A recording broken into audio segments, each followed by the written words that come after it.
Okay, so quick highlights from this book here. Let's Have Healthy Children by Adelle Davis.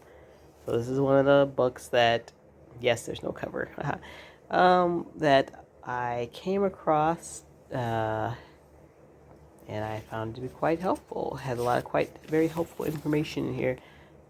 Basically, it talks about a good diet brings rich rewards for your baby and you. How important nutrition is during, uh, before, during, and after pregnancy. So I think there's a chapter here on prepare your baby before each conception.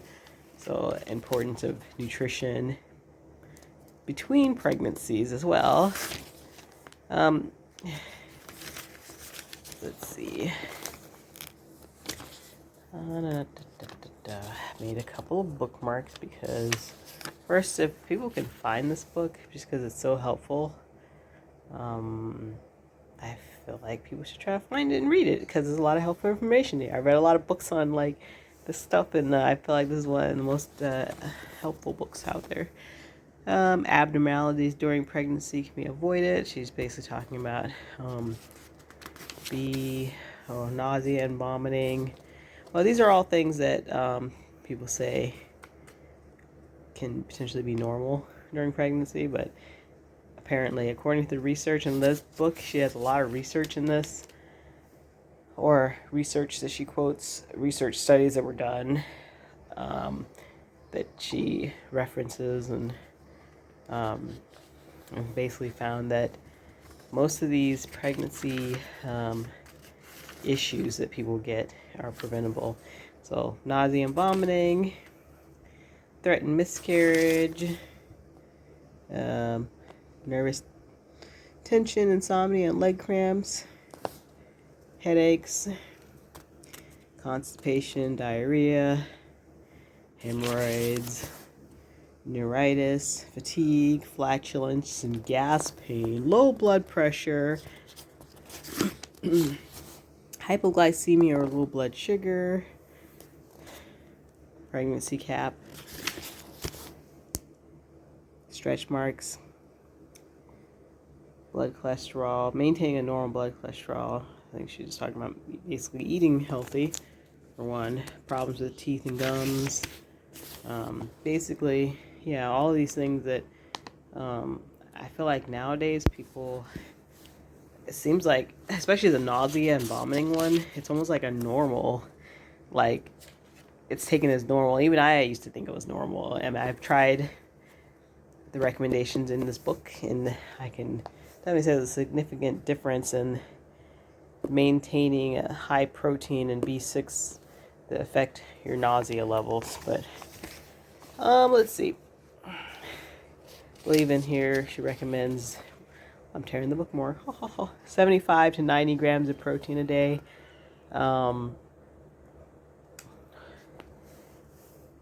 Yeah, for normal, but even more, because even here it's saying some instances it can be more. These are just some protein-rich foods that says foods to eat daily, and I think it's just telling you main foods to make sure you're eating to get all these together, or get to 180 grams, 191 grams of protein, but you need around 90 grams of protein. But so these are simple foods that people should be eating. It's actually a diet recommendation. Let's see, what else is there in here? A lot of good information in this book. I'm just highlighting the food parts because if someone just looks at this video, they can kind of see. But get the book because it has so much more really important, I feel like, information in it. But so this is one of the, she recommends part of the daily program is making this something she calls Pep Up, which is basically like a smoothie almost, but has these ingredients in it to make sure you're getting your B vitamins and a lot of other vitamins and minerals that are extremely important to have during pregnancy. So 2 cups of fresh whole milk, adding powdered milk to it, food, Torula or brewer's yeast, basically. Vanilla, some kind of vegetable oil, this you could consider controversial now. Corn or soy, or basically some kind of organic vegetable based oil. And there's reasons why she recommends those in this book. Fruit, eggs, eggshell, less than if desired. What's more in here? Oh, and then the magnesium. And so that's something she recommends drinking throughout the day during your pregnancy. And then here's some daily food recommendations that basically, if you stick to something similar to this, you are making sure that you are not going to be deficient in these. Pretty much, and it says in here, pretty much all the vitamins and minerals across the board, protein, all the requirements for these things go up significantly when you're pregnant. And lacking in any of them are directly related to some kind of ailment during pregnancy, which crosses over to some sort of deficiency in your baby. Whether you see that deficiency or not, it is there. So this is I think people underrate how important, if this book is true to its word, I think people have been underrating, and I have too, underrated how important nutrition is. Before I read this book, or through it and implemented some of the things in this book and actually saw that it makes a very big difference in like how you feel during pregnancy and whatnot. But yeah, I didn't realize how important nutrition and vitamins and stuff or whatever were for pregnancy, because no one ever actually goes in it in such detail as I've seen in this book. But anyway, so breakfast. Yeah, this is what she would recommend for a breakfast. Yeah, fruit, yeast, and some milk or juice or pep up.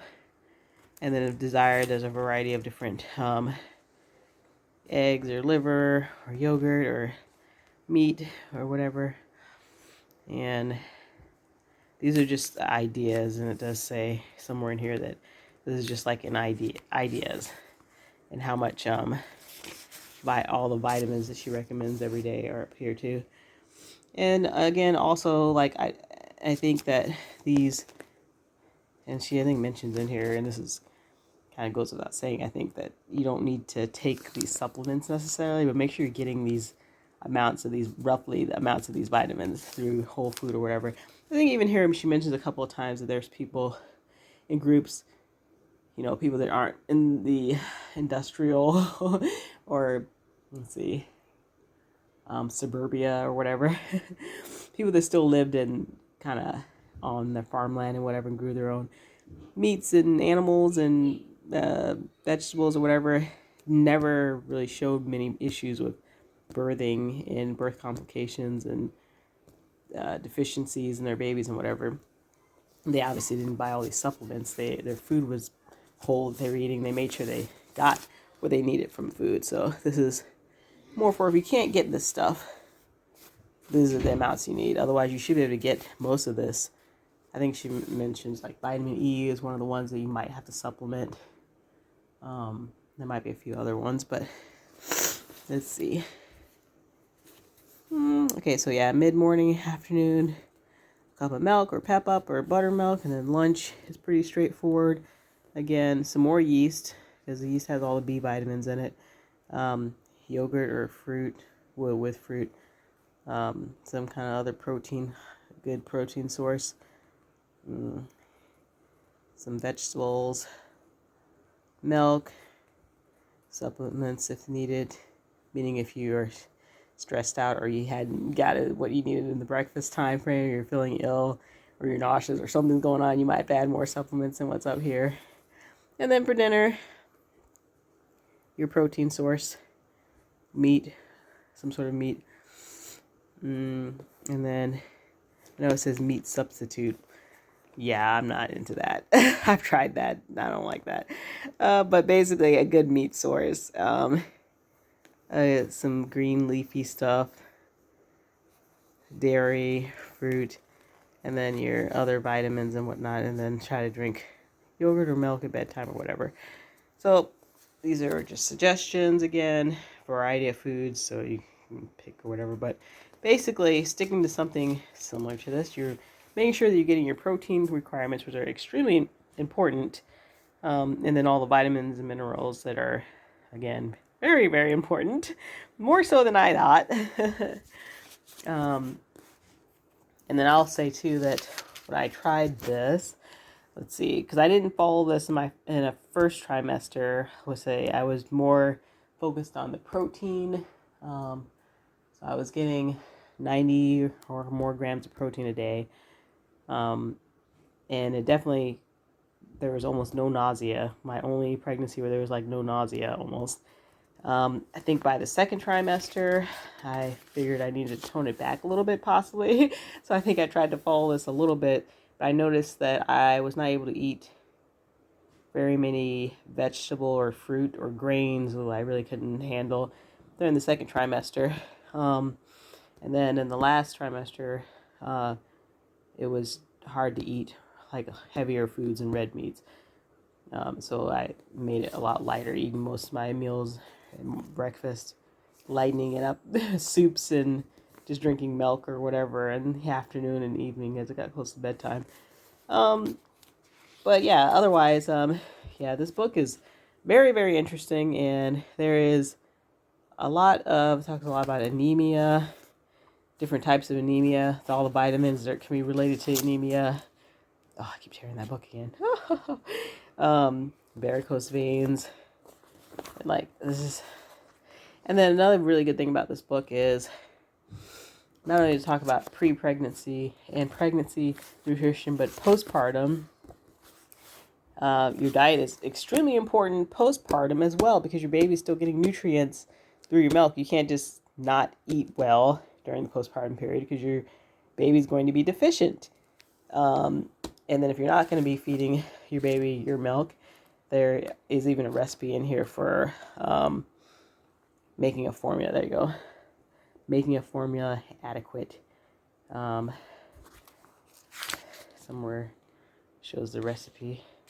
But basically, yeah, if you're going to be feeding your baby, you have to be very careful here. More careful than a lot of people, I feel like we've been led to believe. That's what I feel like. It's more involved, and there's a lot more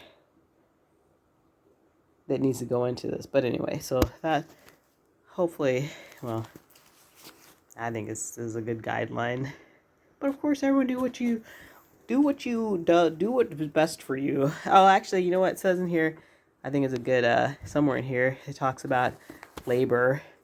Yeah, I think there's actually a chapter on having an easier labor. Nutrition is directly related to the ease of your labor and how quick your labor is. I think the three main things that are involved in like labor is, mindset, exercising your body and getting ready, but nutrition is extremely important. And it's shown in this book how important nutrition is for an easy, quick labor. I think there's a quote in here somewhere where she says, in her opinion, labor should be measured in minutes, not hours. And yeah, I feel like saying a lot. But anyways, that's it.